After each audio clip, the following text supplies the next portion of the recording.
বিশ্বে যত যুবক আছে শিশু অবস্থায় চরিত্র নষ্ট হয় না, যখনই তার ভিতরে যৌবনের প্রখর আসে, ও আমার বেটির দল, যখনই যৌন তরঙ্গ পৌঁছায় সমস্ত যুবক যুবতীর উপরে, ওটাই হচ্ছে বেলা 9টা থেকে 12টা পর্যন্ত সূর্যের মতো।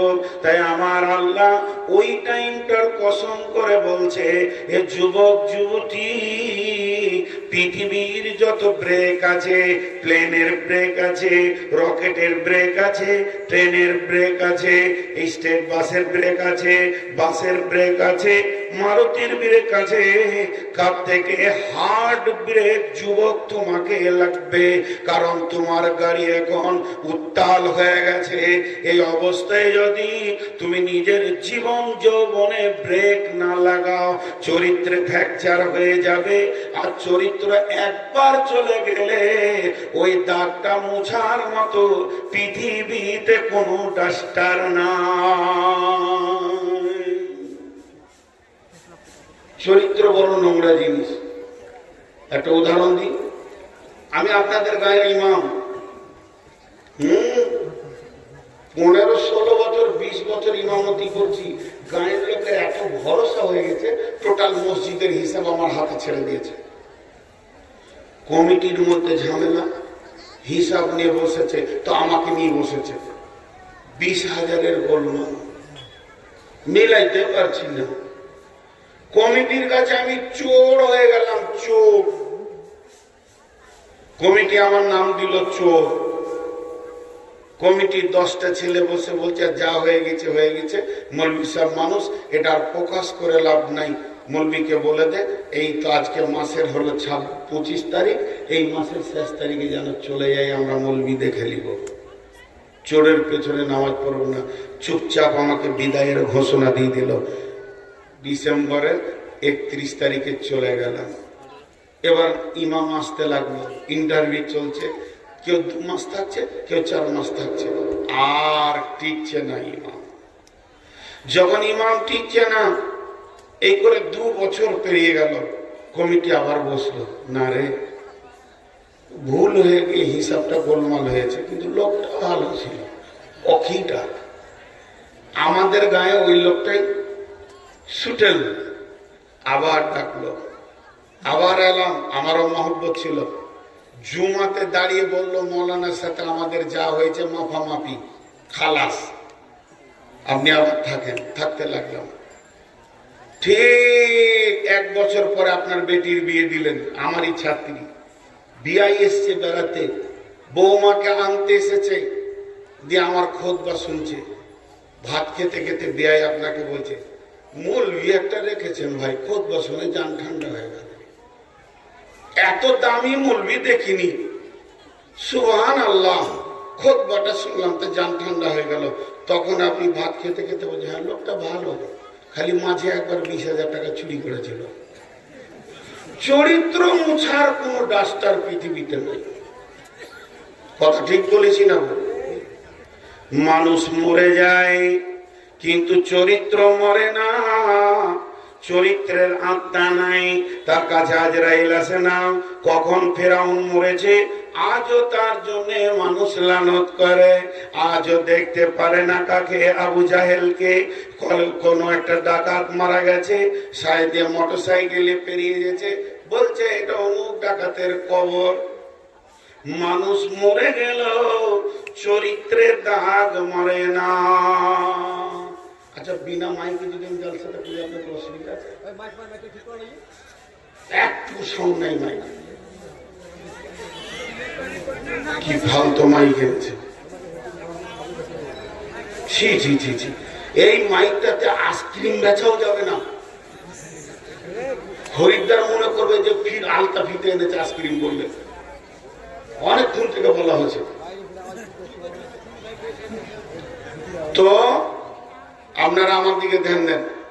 তো চরিত্র হলো একটা আজীব বড় মাপের জিনিস। কথা বোঝাতে পারলাম?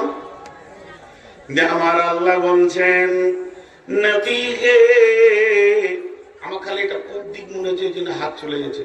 নবী হে, তোমাকে উদীয়মান সূর্যের কসম দিছি, সূর্য যেমন বিশ্বকে আলো দেয়, উত্তাল হয়ে উঠে, প্রত্যেকটি যুবক যুবতী একবার উত্তাল হয়। তারপরের কসমটা দেখেন, ওয়াল্লাইলি ইযা সাজা, চলমান রাত্রির আমি কসম দিছি। যখনই মাগরিব হলো, এটা সন্ধ্যা হলো, এশা হয়ে গেল, এটাকে চলমান রাত বলা যাবে। আর চলমান রাত মানে যখন তুমি যুবক যুবতী হবে, তাদের চরিত্রগুলো বেশি সন্ধ্যার দিকেই নোংরা হয়। কথা বোঝাতে পারছি? যারা চরিত্রহীন, তাদের কখন চরিত্রটা নষ্ট হয়? ঠিক রাত 8টা-9টার দিকে। চলমান রাত্রির কসম দিচ্ছি, আল্লাহ বলছে এই জায়গাটাও সাবধান, এই জায়গাটাও সাবধান। চলমান রাত্রির কসম, এই জায়গাটা সাবধান। ভাইয়া, তো আল্লাহ তাবারাক ওয়া তাআলা কত সুন্দর করে বলছেন যে আল্লাহ তাবারাক ওয়া তাআলা আল্লাহ রসুলের সঙ্গে বেশ কিছুদিন ওহি জোয়া আসা বন্ধ হয়ে গেছে। ওহি জোয়া আসা বন্ধ হয়ে গেছে। এই ছেলেটা অতীব মহব্বতের ছেলে, আমার সঙ্গে মাসে মাসে মাসে মাসে কথা হয়, কথা হয়, কথা হয়, কথা হয়। হঠাৎ আমার আর ফোনও ধরছে না, কথাও বলছে না, ফোনও ধরছে না, কথাও বলছে না। তখন আমার বিবেকটা আমাকে বলছে, নিশ্চয় আমার কোনো বদনাম শুনলো নাকি রে, আমার চরিত্রে কোনো দাগ লাগলো নাকি। সত্য একটা ঘটনা বলি। বাংলাদেশে একজন বিখ্যাত আলেম আছেন, ওবার ইন্ডিয়ার ছাত্র, ওই বাংলাদেশেরই শিক্ষক তিনি। তো প্রায় কথা হয় তেনার সঙ্গে আমার ইমতে, হোয়াটসঅ্যাপে, ফোনে। 6 মাস থেকে পাচ্ছি না, খুব চেষ্টা করছি, পাচ্ছি না, লোক পাঠাচ্ছি, তাও পাচ্ছি না। আমার টেনশন হয়ে গেল, নিশ্চয় আমার কোনো বদনাম শুনেছেন। ঠিক আল্লাহ রসুলের সেম ঘটনা হলো। জিবরাইল আসছে না, আর ওহি আসছে না। বিশ্বনবী ভারাক্রান্ত হয়ে গেল, মনে মনে চিন্তা করে, না জানি আল্লাহ আমাকে ছেড়ে দিল, আমার কোনো ত্রুটি পেল, আমার ভালোবাসা কেন আল্লাহ আমাকে ছেড়ে দিয়েছে, আল্লাহর সাথে সম্পর্ক কেন শেষ হয়ে গেল। তখন আল্লাহ তাবারাক ওয়া তাআলা, এই যে কয়েকদিন ওহী বন্ধ ছিল, আল্লাহ রসুল ভারাক্রান্ত, মনে শান্তি নাই, চলতে ফিরতে উঠতে খেতে কোনো দিকই নবীজি শান্তি পেয়েছেন না। তখন বিশ্ব নবী অনেক টেনশনে পড়ে গেছে।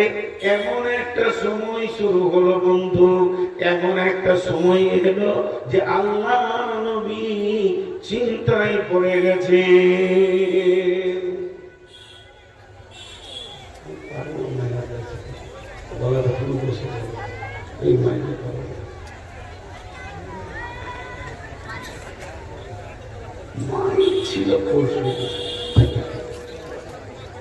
তো মনে হয় যেন আমাকে আল্লাহ ছেড়ে দিয়েছেন।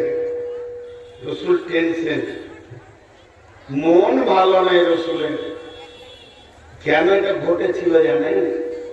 কুত্তার বাচ্চা, মানে কুকুরের যে ছোট বাচ্চা হয়, একটা বাচ্চা মরে গিয়ে রসুলের খাটের তলায় থেকে গেছে।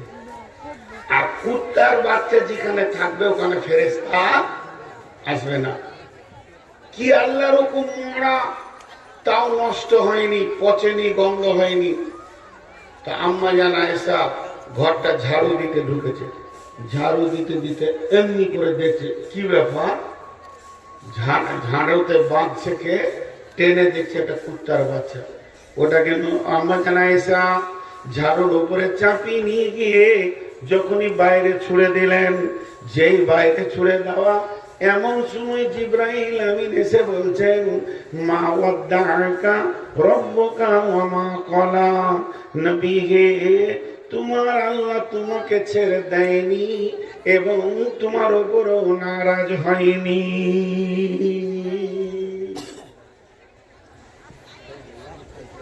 আপনারা কেউ কোনো কথা বলবেন না, 2 মিনিট টাইম দিয়েছি, কেউ কথা বলবেন না। মাইকম্যান ভাই, ওই দিককার বক্সটা দেখি কোথায় আছে, ওই দিককার বক্সটা ওখানে আছে। আচ্ছা, বক্স দুটো পুরো বন্ধ করে দেন, একবার করেন, একবার হরেনটা চালান, ফুল দেন, আরো দেন, আপনার ফুল পাওয়ার দেন, আর একটু দেন। আচ্ছা, এবার আপনারা একটা কাজ করেন, বক্সটা না চালিয়ে এই দিক থেকে কিংবা এই দিক থেকে কোনো একটা হরেনকে দূরে থেকে স্টেজের দিকে ঘুরিয়ে দেন, কাজ হয়ে যাবে। মান ছিল পরশু, তো একটু ধৈর্য ধরে শুনেন, আমি একটু ধৈর্য ধরে চালাই। তো আল্লাহ তাবারাক ওয়া তাআলা জিবরাইল এসে বললেন, আল্লাহ বললেন যাও বলো, মা ওয়াদ্দাআকা রাব্বুকা ওয়া মা ক্বালা, নবী হে তোমাকে আল্লাহ ছেড়ে দেয়নি, তোমার উপরে আল্লাহ নারাজ হননি। মনটা খানিক খুশি হলো, তাহলে আমার চরিত্রে কিছু গোলমাল হয়নি। যা ওই কুত্তার বাচ্চাটার কারণে এই ঘটনাটা ঘটেছে। আর যে কদিন জিবরাইল আসেনি, এ বেঈমান কাফের মুশরিকেরা আল্লাহ রসুলকে জ্বালাতে শুরু করেছে। ওই কই রে, কই সেই লোকটা? আবার জিবরাইল করে শয়তান বলছে, কই সে শয়তানটা বলতো যে আল্লাহর কাছ থেকে খবর এনে দিচ্ছি, কই তোর আল্লাহর যোগাযোগ? কি হয়েছে তোদের? আল্লাহর সাথে কানেকশন কাটলো কেন? দেখেন, দিয়ে একটা কৌতূহল দিচ্ছেন আল্লাহ আয়াতে, ওয়ালাল আখিরাতু খায়রুল লাকা মিনাল উলা। হে নবী, তোমার পৃথিবী থেকে আখিরাত অনেক ভালো। নবী হে, তোমার পৃথিবীকে তুমি ধন্য দিও না, তোমার আখিরাত অনেক ভালো। আমি তোমার আখিরাতকে সাজিয়ে রেখেছি, অতএব পৃথিবী থেকে তোমার আখিরাত অনেক গুণে ভালো। এবার একটা কৌতূহল দিচ্ছেন আল্লাহ কেমন, আলম ইয়াজিদকা ইয়াতীমান ফাআওয়া ওয়া ওয়াজাদাকা যা। আল্লাহ তাবারাক ওয়া তাআলা বলছেন, ওয়াদ-দুহা ওয়াল-লাইলি ইযা সাজা মা ওয়াদ্দাকা রাব্বুকা ওয়া মা ক্বালা ওয়ালাল আখিরাতু খায়রুল লাকা মিনাল উলা ওয়ালা সাওফা ইউতিকা রাব্বুকা ফাতারদা ওয়ালা সাওফা ইউতিকা রাব্বুকা ফাতারদা। আল্লাহ তোমাকে অতি সত্বর এত দামি জিনিস দেবে যে তুমি রাজি হয়ে যাবে।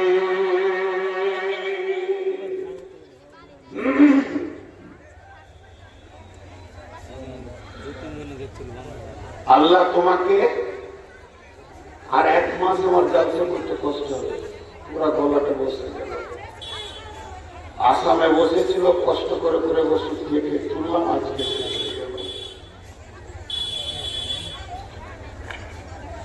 দূরে থেকে একটা চোখ হরেন আমার দিকে দেন ভাই। আল্লাহ তোমাকে অতি সত্তর কিছু দেবে, তুমি রাজি হয়ে যাবে। আচ্ছা বলেন, আমি এখন জালসা করছি, একটা বিষয় ধরেছি চরিত্র, আর আমার কানে এসে সভাপতি বলছে, বলে কি? বলে আপনি জলসা থেকে নাম নিলেই আপনাকে একটা দামি জিনিস দেওয়া হবে, তো আপনি খুশি হয়ে যাবেন। দামি জিনিস দেওয়া হবে তো আপনি খুশি হয়ে যাবেন। আচ্ছা বলেন, এই কথাটা যদি আমার কানে বলে তো আর আমার জালসার লাইন ঠিক থাকবে? কি দিবে, কি দিবে, কি দিবে, কি দিবে, কি দিবে, এটা মানুষের অভ্যাস। কি দিবে এটা বলছেন না, উনি খালি আমার কানে বিষ ভরে দিলে কি স্টেজ থেকে নামো, বিরাট প্রাইজ, এমন প্রাইজ দেবে কমিটি যে আপনি খুশি হয়ে যাবেন। তাহলে তো নামটাও বলছে না, ঠিক জিবরাইল রকম বলছেন, ওয়ালা সাউফা ইউতিকা রাব্বুকা ফাতারদা, আমার আল্লাহ অতি সত্বর তোমাকে এমন জিনিস দেবে রে যাতে করে তুমি রাজি হয়ে যাবে।